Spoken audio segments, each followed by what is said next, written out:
Hello viewers, আসসালামু আলাইকুম। শুরু করছি পরম করুণাময় আল্লাহর নামে। দীর্ঘ 30 দিন পরে আবারও খুলনা ওয়ারিয়ার্সের ক্রিকেট মহড়া। আজকে খুলনা ওয়ারিয়ার্স খেলতে যাবে খুলনা ইউনিভার্সিটি এর ক্রিকেট গ্রাউন্ডে। আজকের খেলা খুলনা ওয়ারিয়ার্স বনাম ডাইনামিক এফডিও। ডাইনামিক এফডিও খুলনা সিটি মেডিকেলের একটি অন্যতম একটি টিম। তারা তাদের পেশার পাশাপাশি তারাও ক্রিকেট খেলাধুলো নিয়ে ব্যস্ত থাকেন। ক্রিকেট মানে ভালোবাসা, ক্রিকেট মানে আবেগ। আর আজকে তাদের সাথে খুলনা ওয়ারিয়ার্সের সাথে একটি খেলা। দেখা যাক এই ম্যাচে কী হয়। তো দেখতে হলে অবশ্যই থাকতে হবে আমাদের সাথে শেষ পর্যন্ত। আমরা এখন আমাদের অন্য প্লেয়ারদের জন্য অপেক্ষা করতেছি, আমি আর মাসুম। এই দেখতে পাচ্ছেন এখন বাজে সকাল 6টা। কিছুক্ষণ পরে রায়হান, সানি ভাই ও প্রান্ত চলে আসছে নিউ মার্কেটে। অনেকক্ষণ অপেক্ষা করার পরে এবার আমাদের কয়েকজন টিমমেটরা একত্রিত হয়েছেন। এবার আমরা যাব খুলনা ভার্সিটির সেই গ্রাউন্ডে। এবার আমরা কয়েকজন একত্রিত হয়ে নিউ মার্কেট থেকে শিববাড়ির দিকে আস্তে আস্তে আগাচ্ছি। আমার সাথে আছে রায়হান আর এই পাশে আছে আমার প্রান্ত। এবার আমরা খুলনা ভার্সিটিতে যাওয়ার জন্য একটি অটো রিজার্ভ করলাম এবং অটোতে সবাই একে একে উঠে পড়ছে। এবার আমরা শিববাড়ি থেকে ভার্সিটির উদ্দেশ্যে রওনা হলাম। সোনাডাঙ্গা এসে এবার আমাদের সাথে যুক্ত হয়েছে রাতুল একজন ভালো পেস বলার। আর আজকেই প্রথমবারের মতো রাতুল খুলনা ওয়ারিয়ার্সের হয়ে খেলবে। খুলনা ওয়ারিয়ার্স ফার্স্ট টাইম যাচ্ছে খুলনা ভার্সিটির মাঠে খেলতে, আর এই জন্য সকলেই খুব আনন্দিত। এবার আমরা সোনাডাঙ্গা থেকে সরাসরি চলে আসলাম গল্লামারির মোড়। দেখতেই পাচ্ছেন গল্লামারি ব্রিজ পার হয়ে আমরা সরাসরি চলে গেলাম খুলনা ইউনিভার্সিটির খানজাহান আলী গেটে। এই যে দেখতে পাচ্ছেন, সবার প্রথমে আমি বের হলাম আর আমার পিছে সবাই একে একে সবাই বের হচ্ছেন অটো থেকে।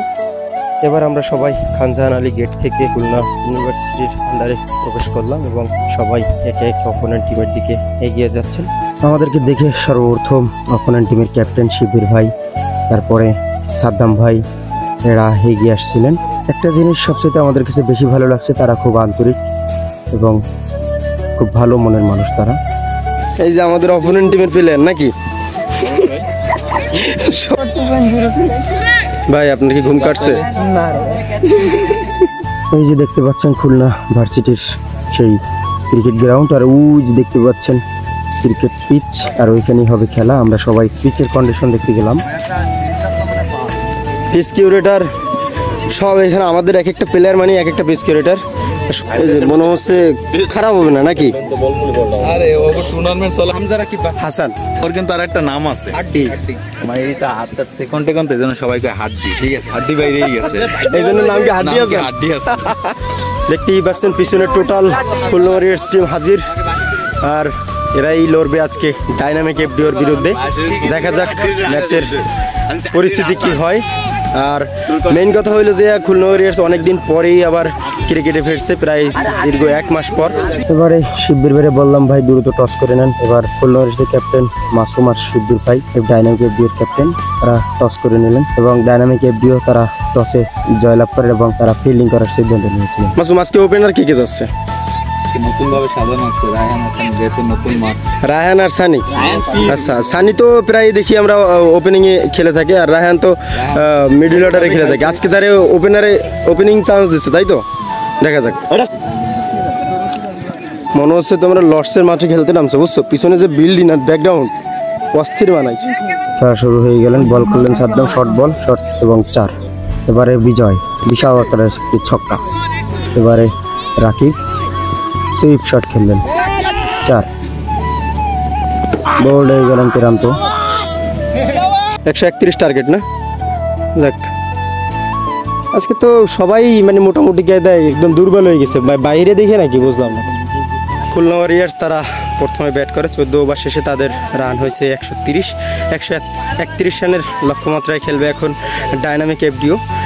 আর দেখা যাক এই ম্যাচের শেষ পর্যন্ত কী দাঁড়ায়, আমরা সেই অপেক্ষাই করব। লাস্ট বলে ডাইনামিক এফডিওর এখন দরকার মাত্র 3 রান। দেখা যাক কি হয়। বল নিয়ে আসছেন প্রান্ত, বল করলেন, ব্যাটে বলে ভালোভাবে কানেকশন হয়নি এবং এর সাথে সাথে খুলনা ওয়ারিয়ার্স উইন। কি ক্যাপ্টেন জিতে কি খেলাম তো যেটা পারো না, এরপর ওভার কন্টিনিউ দায়িত্ব ভাই। মন খারাপ করার কিছু নাই, ইনশাল্লাহ নেক্সট ম্যাচ ঘুরে দাঁড়াবেন আপনারা।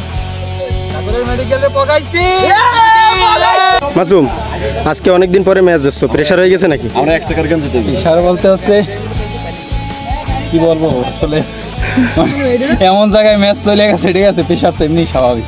লাস্ট ওভার পর্যন্ত ম্যাচ, প্লাস হচ্ছে 21 বলে 19 রান ব্যাটিং এর পক্ষে ছিল, সেই জায়গা থেকে ম্যাচ দিচ্ছি, এই আর কি। যাক, সব মিলিয়ে আলহামদুলিল্লাহ।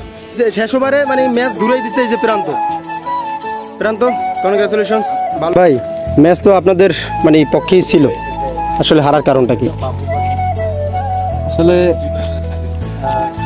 মিডল অর্ডারে যারা ছিল ওখান থেকেই ম্যাচটা বেরোয় গেছে আর কি আমাদের হাত থেকে। ম্যাচটা আমাদের হাতেই ছিল।